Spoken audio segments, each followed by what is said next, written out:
An object of mass 1000 gram experiences a time-dependent force F is equal to 2t I cap plus 3t square j cap Newton. The power generated by the force at time t is. That means हमें calculate करना है power generated by force at the function of time t. So we know that power P is equal to vector F dot vector V. हमें यहाँ पे force का value given है vector F equal to 2t I cap plus 3t square j cap newton. So we know that force vector equal to mass into acceleration vector. So यहाँ से हम acceleration का value calculate कर सकते हैं. So vector A equal to vector F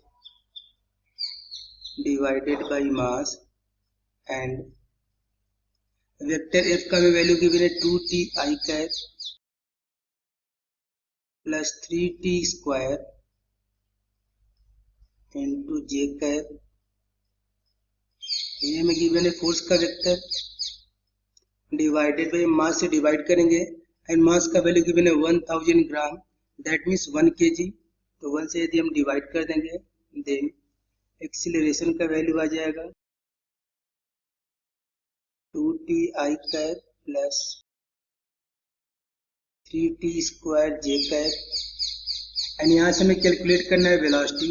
so we know that acceleration A equal to dv divided by dt. So acceleration को हम लिख सकते हैं dv divided by dt equal to 2t I cap plus 3t square J cap. dt को transfer कर देंगे. सो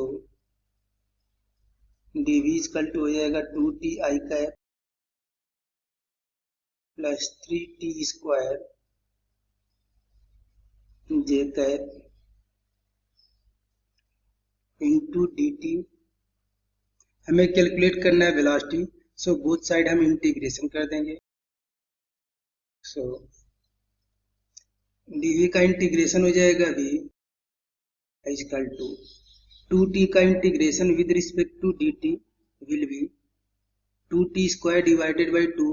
सो integration हो जाएगा 2t square divided by 2 I cap plus 3 constant हो जाएगा. t स्क्वायर का integration with respect to time will be t to the power 3 divided by 3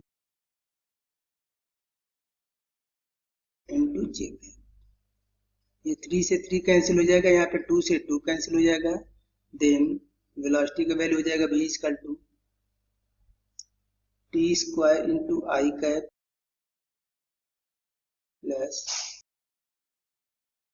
t cube into J cap. हमें calculate करना है पावर.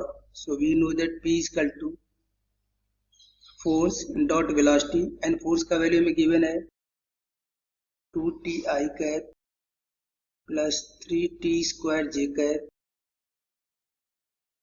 डॉट प्रोडक्ट वेलोसिटी का value में given है t square I cap plus t cube into J cap.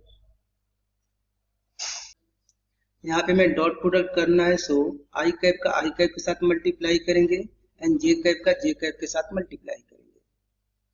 So power P equal to I cap का यहाँ पे coefficient है 2t एंड यहाँ पे I कैप का कोफिशिएंट है t स्क्वायर. सो 2t में t स्क्वायर का मल्टीप्लाई करेंगे देन ये वैल्यू हो जाएगा 2t to the power 3 into I cap plus J cap का यहाँ पे कोफिशिएंट है 3t स्क्वायर. यहाँ पे कोफिशिएंट है t cube. So 3t square में t क्यूब का मल्टीप्लाई करेंगे देन ये वैल्यू हो जाएगा 3t to the power 5 J cap. ये हो जाएगा पावर का वैल्यू. सो ये हो जाएगा हमारा